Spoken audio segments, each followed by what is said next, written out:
I quit weed, vaping, nicotine, and gooning at the same time. And here's what really happened. Here's what really happens when you decide to make this change in your life and you decide to stop letting an addiction control what only God can control. So let's talk about roughly what happened 7 days in. So nicotine is easily the easiest addiction, for me at least, to quit. This is coming from someone who's been addicted to these things for 5 straight years. I started vaping when I was about 12, 13 in high school, and I'm about 19 years old right now. And 5 years of smoking weed every day, vaping almost every day, all day, and gooning on an embarrassingly and disgustingly consistent timeline. So just doing research about it after I've quit and, to help me quit, researchers say it takes about 3 to 5 days for 97% of nicotine to be out of your system. So my advice to you is just cold cut it. Cut it out your life. Like, there's no replacing it. There's no excuses. Just get it out of your system, right? And if you genuinely want to stop being controlled by, flavored air, just know that right now, don't go back. Just throw it out. Throw it out right now. Get rid of it. Whatever you need to do. And never go back. Ask yourself, if I bought only one vape a year for 5 years straight, that's over $5,000 just on flavored air. Let's think about it, right? $20 a week, 52 weeks in a year, 5 years. Just do the math. Do the math yourself and figure out how much money you've spent on bullshit, to be quite frank, on bullshit. So stop letting a battery pack of chemicals control your emotions. Most of you that have vape have probably opened up a vape and you probably know what's inside of it. It is just a battery, a sponge filled with chemicals. That's really all it is. And so stop letting this dictate your life. A lot of my friends or a lot of people I know that still vape, or even me myself when I did vape, I would tell myself I need the vape to get XYZ done. But the truth is you don't. It's the addiction that makes you feel like you can't accomplish what you need to accomplish without it.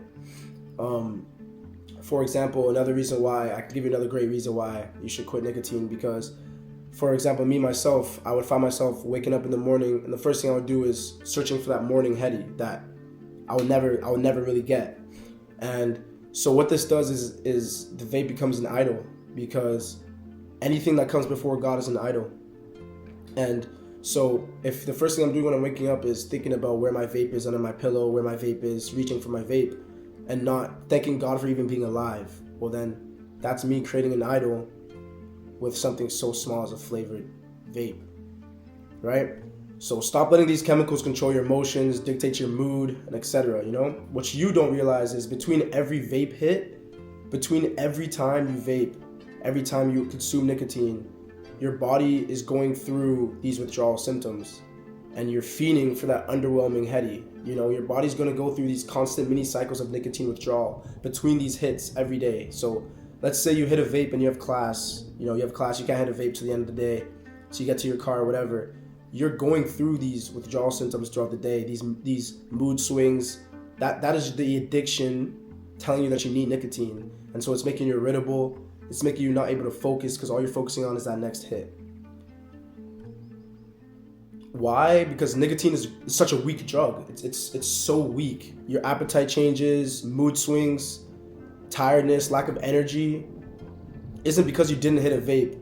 It's because every day your body is going through these mini withdrawal cycles between these hits of a vape. Now, let's talk a little bit about gooning. And I'm going to come on here and I'm going to be as transparent as possible, because at the end of the day, it's these conversations that we can't have with ourselves that don't force us to realize how bad gooning is, or masturbation is. So, I don't really like talking about this. I mean, who does? It's embarrassing, but it's conversations that need to be had. If I didn't have these conversations with other people, I would not be where I am today in my semen retention journey, right? And so, I mean, who really does like talking about this? It's not something it's fun to talk about, but God says that we must confess our iniquities to man, so that we don't share or fall into the same sin.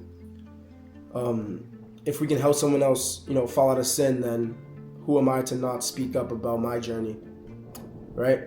Let my lesson right now be advice to you. If you clicked on this video, heed my words, heed my warnings. So ask yourself, why do I jerk off? Most of the time, it boils down to the same reasons. Insecurity. You don't believe you're adequate enough, and your self-confidence is low. You don't believe that the girl that you're gooning to, that you could pull her. You don't believe that she would fall in love with you. You don't believe that she would like you. And most of those reasons boil down to insecurity. You think that you're ugly, you think that you're not good enough as a man. And reason number 2 is boredom. This is probably one of the stupidest reasons why people goon. It's the dumbest reason. So I'm bored, so let me go give my life energy, and quite literally the thing that separates me from a 75-year-old man, to a pixel on my screen. Like, think about the act of gooning. It is almost embarrassing to think about that we or I or you cannot control yourself, and you need to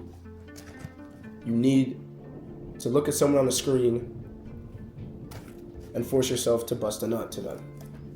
And reason number 3 is a lack of self-control.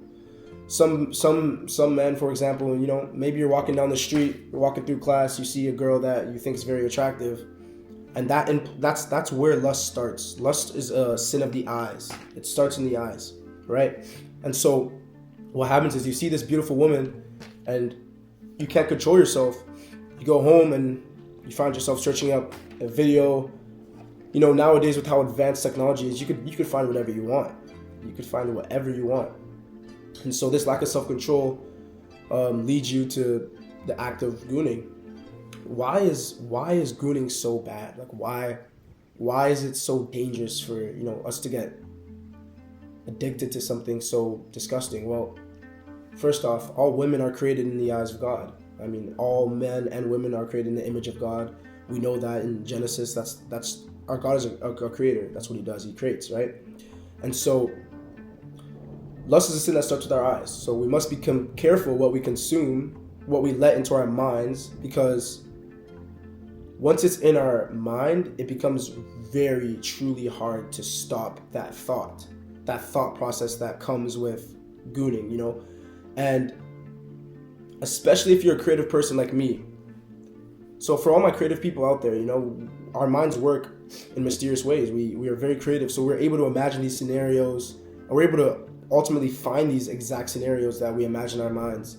And truth of it is they're not real. Truth of it is all of us, we all have to start living in reality a little bit more. And you can imagine anything, and nowadays you can find anything too, right? So quit. What did I do to help quit? I deleted all those accounts. That Twitter account, delete it. That Reddit account, delete it. Those apps, delete it. Snapchat, delete it. Whatever you need to do that's going to force yourself to remove the stimulants that lead you to gooning, you have to get rid of it. The temptation is what leads to the fall, always. Every time the devil whispers in your ear, puts that thought in your head, that puts that thought process in your mind, cut it off. Tell yourself no. You are capable of quitting. You are. Let today be the last day you fall. Stop letting yourself down, because what happens is when you keep constantly falling and falling and falling into sin, you think of yourself less. You think of yourself as, I cannot stop. You don't even want to ask for forgiveness anymore because you've asked for forgiveness so much. But God is a forgiving God, and He loves us. He will forgive you. So do what you need to do. Delete that account. Whatever it is that triggers you, remove it from your life. Stop following these lustful women on Instagram. Stop following these lustful women on TikTok. Get rid of them. Take 90 days. If you need to, take 90 days. Completely go off social media.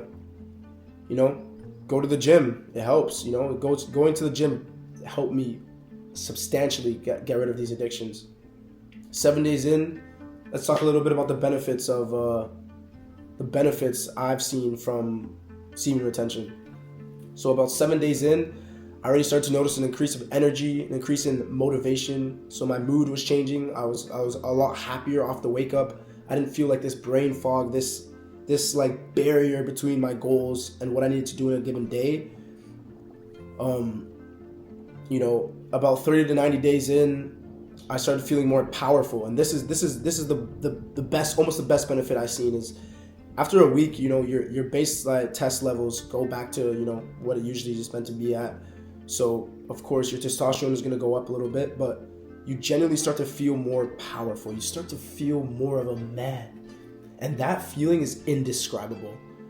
To feel powerful it's a rare feeling. It's a rare feeling and it's an amazing one. So I could already, I've felt, my test almost slowly returning to where it should be.